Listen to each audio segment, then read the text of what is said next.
Hello दोस्तों, नमस्कार। स्वागत है आपका आपके यूट्यूब चैनल एग्जाम 91 पे। तो कैसे हैं दोस्तों? चलिए भाई, बहुत बढ़िया। उम्मीद कर रहे हैं आप लोग बहुत ही अच्छे होंगे।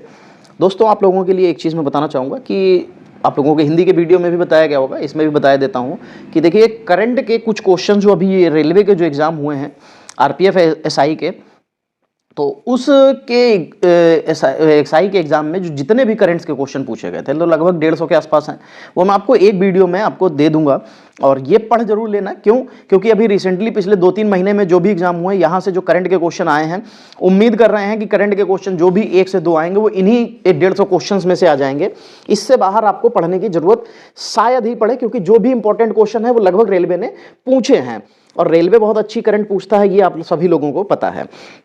चलिए, तो वो आपको जो है कल मिल जाएगा, क्योंकि आज उसको टाइप करा लिया गया है। टाइप होने के बाद आपको कल जो है वीडियो मिल जाएगा और फिर आप लोग उसको देख लीजिएगा। बहुत बढ़िया, बेहतरीन रहेगा, क्योंकि इससे बाहर आपको करंट देखने को नहीं मिलेगी। ठीक है, चलिए।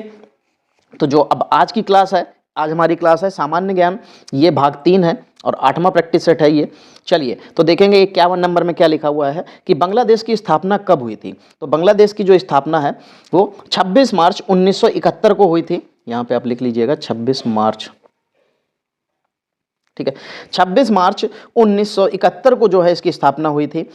1971 में जो है पाकिस्तान से पूर्वी पाकिस्तान के रूप में ये बना था और बाद में इंदिरा गांधी जो थी, इन्होंने ही इसको अलग करके बांग्लादेश का नया रूप दे दिया था।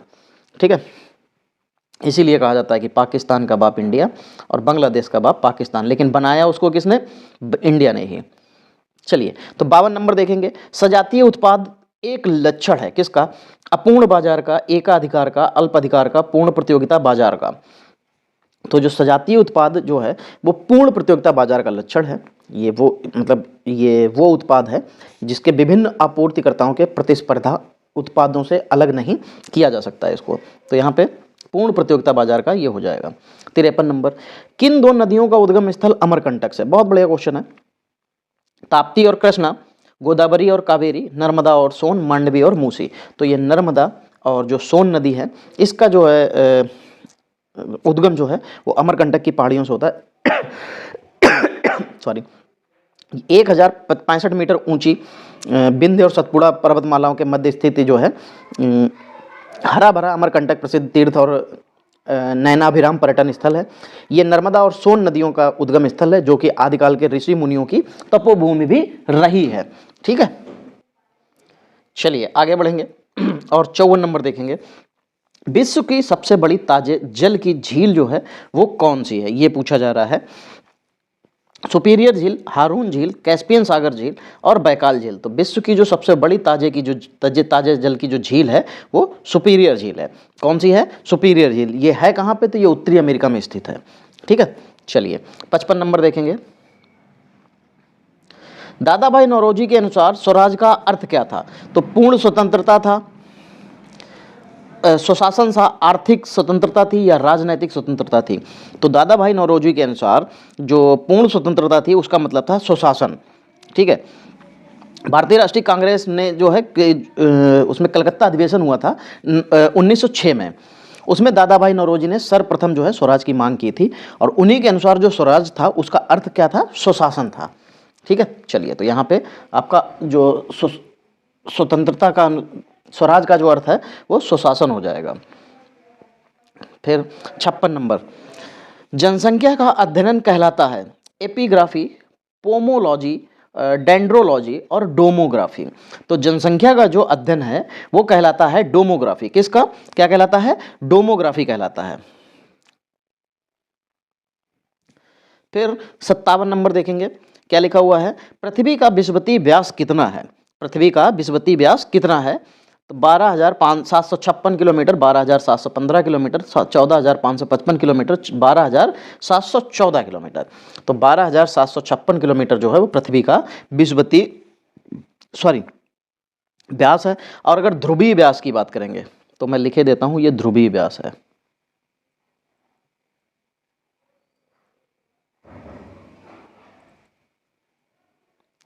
ठीक है, क्या है? ये ध्रुवीय व्यास है। चलिए भाई 18 नंबर देखें, सॉरी 58 नंबर देखेंगे।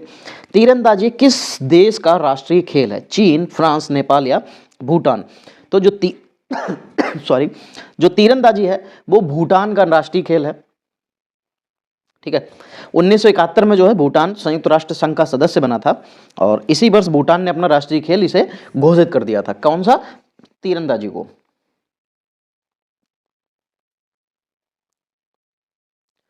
फिर देखिए 59 नंबर में क्या लिखा हुआ है? दाची ग्राम जो राष्ट्रीय उद्यान है ये भारत के किस राज्य या केंद्र शासित प्रदेश में स्थित है? तो पश्चिम बंगाल, आंध्र प्रदेश, तमिलनाडु और जम्मू कश्मीर। जो दाची ग्राम राष्ट्रीय उद्यान है ये जम्मू कश्मीर के श्रीनगर जो जनपद पड़ेगा उसमें स्थित है। ये डल झील जो है उसके पूर्व में श्रीनगर से 22 किलोमीटर की दूरी पर ये फैला मतलब पड़ेगा और ये लगभग 141 किलोमीटर क्षेत्र में विस्तारित या फैला हुआ है।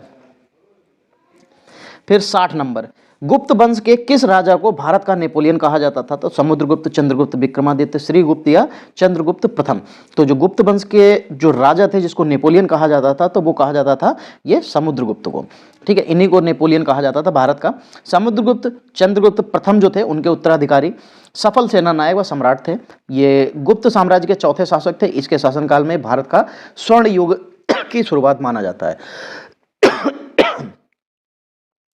61 नंबर, मिजोरम की राजधानी कहाँ है? अच्छा भाई, ये पूर्वोत्तर राज्य है, याद रखना मिजोरम जो है ये पूर्वोत्तर राज्य है। आइजोल, शिलोंग, इम्फाल या इनमें से कोई नहीं। तो जो पूर्वोत्तर राज्य मिजोरम है इसकी राजधानी है आइजोल। कौन सी है? आइजोल है।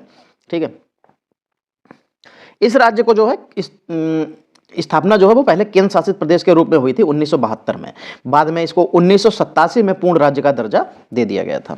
चलिए 62 नंबर, भारत की जनगणना की जो अवधि है वो कितनी होती है? तो देखो जनगणना की जो अवधि मानी जाती है वो हर 11वें साल मानी जाती है। तो जो इनके बीच का जो डिफरेंस होता है, अंतर होता है, अंतराल होता है वो 10 साल का होता है। यानी कि हर 10 साल के बाद 11वें साल जो है आपकी जनगणना की जाती है। ठीक है, तो जो उनकी अवधि होती है, अवधि की बात करेंगे तो वो 10 साल होती है। होती 11वें साल है तो अवधि की बात करते हैं क्योंकि इनके बीच का जो समय होता है, अवधि की मतलब अवधि का मतलब होता है इनके बीच का समय। तो बीच में 10 साल होते हैं। सबसे पहले जनगणना की शुरुआत 1872 मेयो ने शुरुआत की थी। फिर 1881 में जो नियमित जनगणना स्टार्ट हुई है, ठीक है, वो किसके शासनकाल में हुई थी? लॉर्ड रिपन के शासनकाल में। हाँ ठीक है, तो वो रिपन के शासनकाल में स्टार्ट हुई थी 1881 में सबसे पहली बार जनगणना।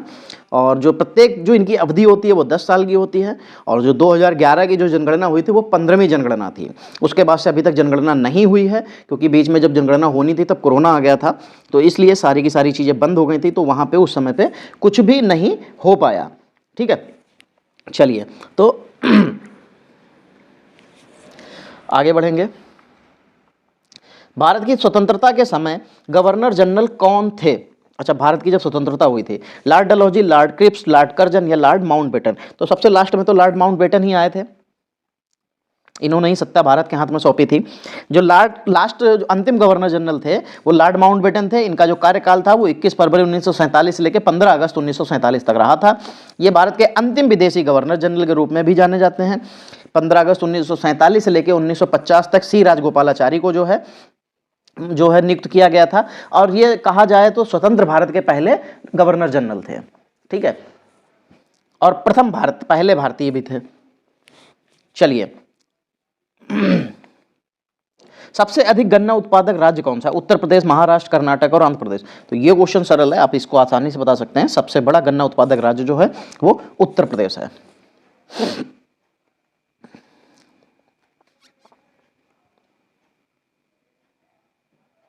अगर दुनिया में पूछेंगे तो अमेरिका का फ्लोरिडा अमेरिका में एक फ्लोरिडा जगह पड़ती है, वो जो है सर्वाधिक गन्ना उत्पादक क्षेत्र में आता है। भारतीय राष्ट्रीय सुनील छेत्री किस खेल से जुड़े हुए हैं? कुश्ती, ट्रैक एंड फील्ड, फुटबॉल या बॉक्सिंग? तो सुनील छेत्री आपको पता है कि वो फुटबॉल के खिलाड़ी थे और रिटायर हो गए हैं, अब तो ये खेलते नहीं हैं। ठीक है, तो ये चीज़ें जो हैं कुछ करंट की भी चीज़ें होती हैं, वो भी याद करनी है। करंट के लिए मैंने आपको बताया है कि करंट तो हम आपको प्रोवाइड करेंगे, बहुत अच्छी करंट होगी क्योंकि वो सब प्रीवियस ईयर क्या अभी पिछले 2-3 महीने में ही पूछी गई है। तो चलिए 66 नंबर देखेंगे क्या लिखा हुआ है। रानीखेत रोग संबंधित है किससे? मछली से, मधुमक्खियों से, सुअर से या मुर्गी से? तो ये मुर्गियों से होता है। ठीक है। ये रानीखेत जो है मुर्गियों में होने वाला एक जो संक्रामक रोग होता है, और ये वायरस से संक्रमण, मतलब जो ये वायरस के संक्रमण से होता है। इस रोग के कारण मुर्गियां जो है आहार लेना कम कर देती हैं और धीरे धीरे वो क्या होता है, लगभग मर जाती हैं। फिर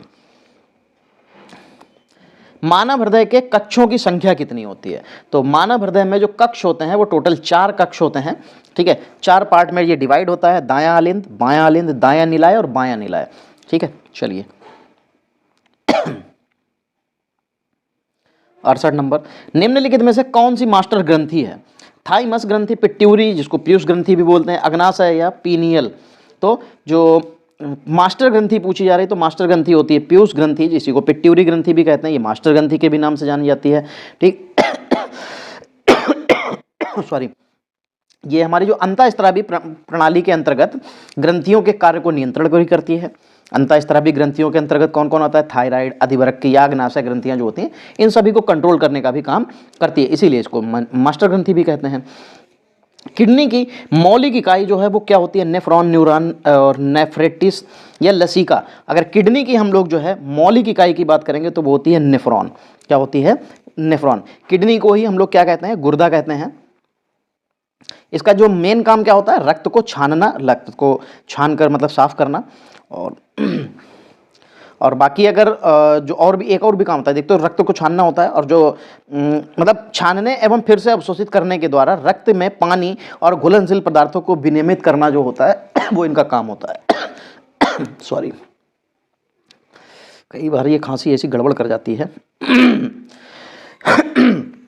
कांच को गहरा नीला रंग किसकी उपस्थिति में प्रदान किया जाता है?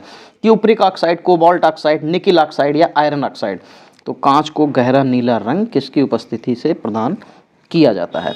अच्छा, तो ये कोबाल्ट ऑक्साइड होता है। कौन होता है?